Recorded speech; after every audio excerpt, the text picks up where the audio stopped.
Hello, I'm Dr. Bond. This is a Bond report. This is BAFA 15, KOLs. KOLs are key opinion leaders appointed by industry.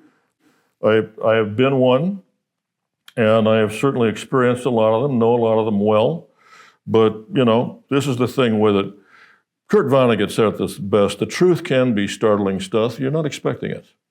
It'll come in various things. Max Headroom say, you see KOL types on Now, KOLs vary, and there are some very good ones and some very not good, and there's a spectrum.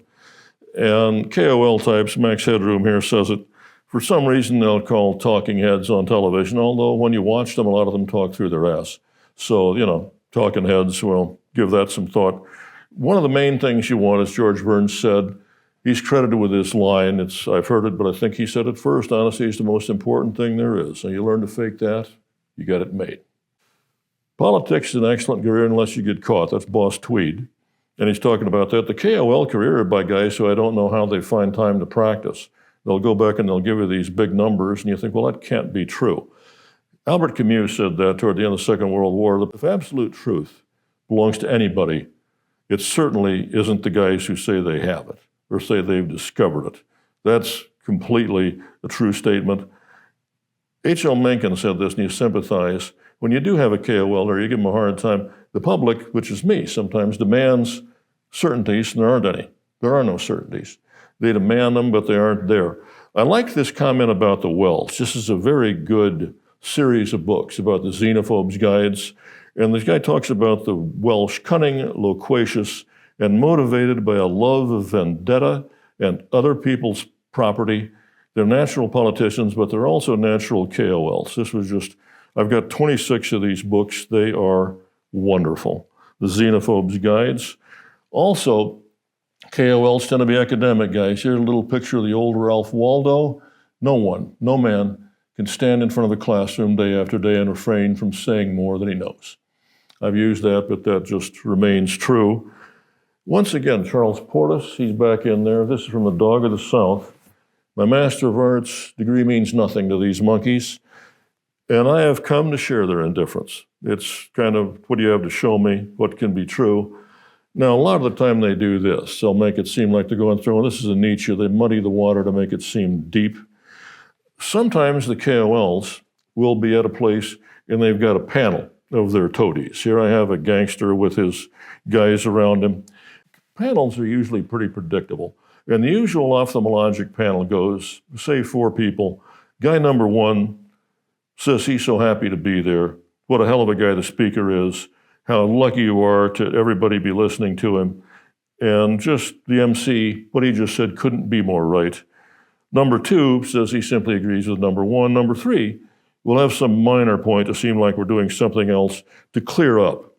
So, the rubes out there, you and I won't be in too much trouble. And guy number 4 is usually a first-timer, doesn't want to kick into his own goal, doesn't want to rock the boat, and is just happy to be there. So this is more or less the panel of experts.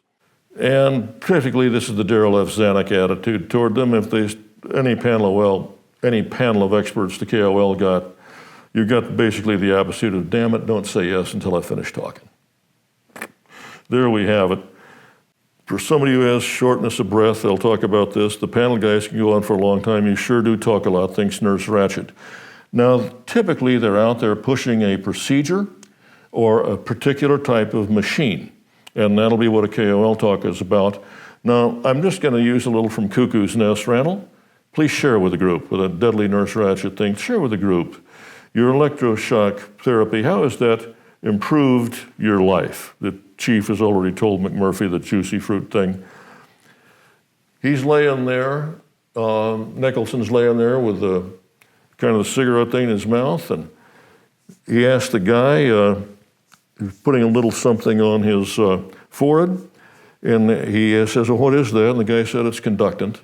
He said, well, I guess a little dab will do you. And gets the electric shock there, walks back in there, and she asks him, how has it improved your life? And he said, well, Nurse Ratched, I'm ready to light up like a pinball machine and pay off in silver dollars. And he's the head of the whole group. And there they are, and she's waiting for her chance. Now, if you're on the road, you're doing that. Samuel Johnson, who wrote the original dictionary, said only a blockhead ever wrote anything except for money. So all KOLs are paid off to some degree.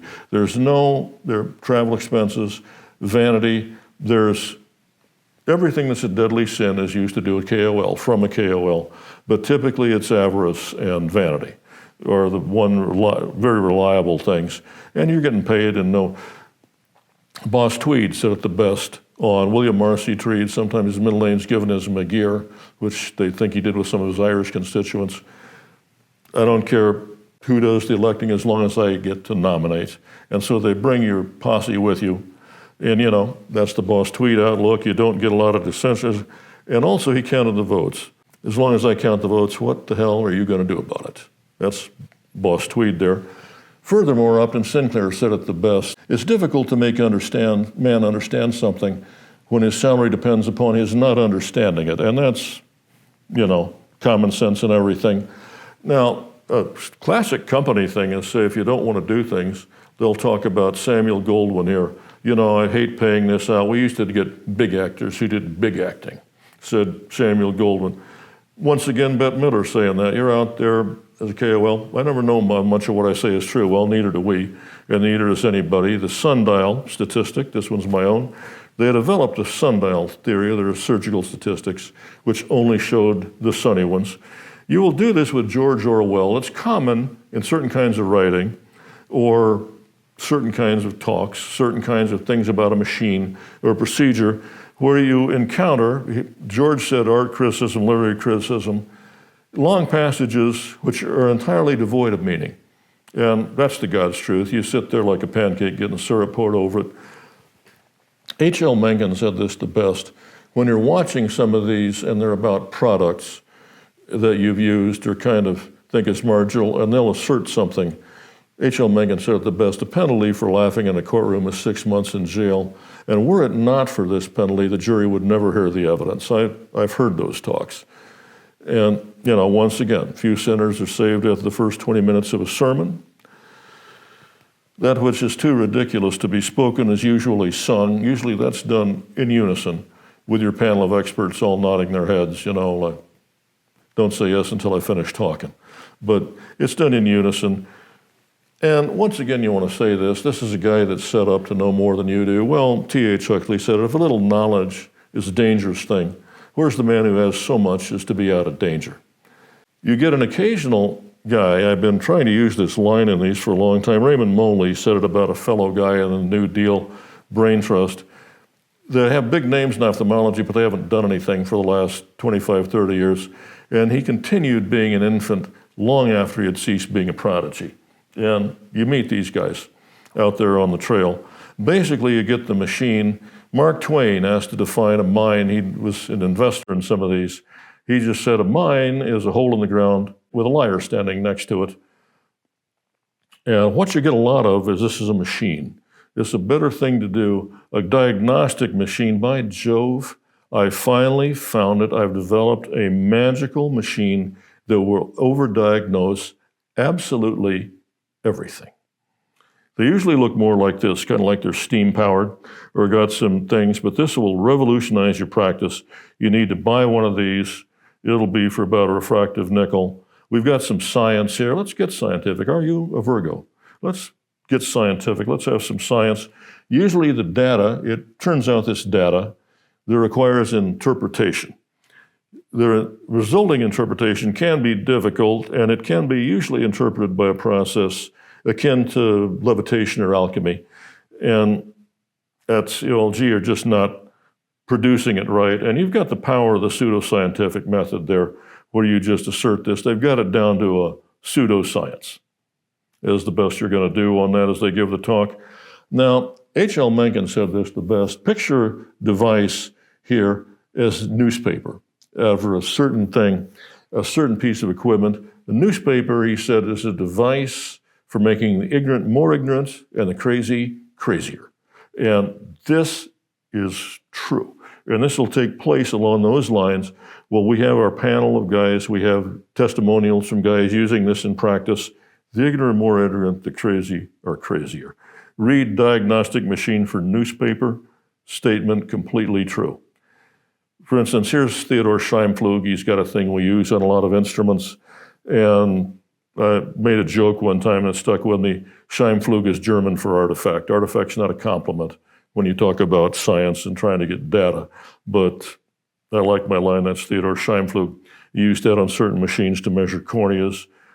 But a lot of people, this is also true with KOLs, and I think of it in these terms. A man in the Dog of the South, once again, said a lot of people leave Arkansas. Most of them come back sooner or later. They couldn't quite achieve escape velocity.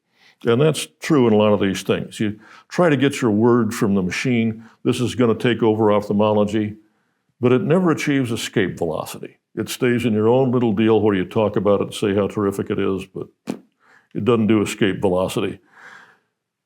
And Joseph von Steinberg said this the best, and if you say anything about that machine that they've been pushing to one of these guys who espouses it, he is talking about a movie. Von Steinberg said that he's there with Marlene Dietrich there.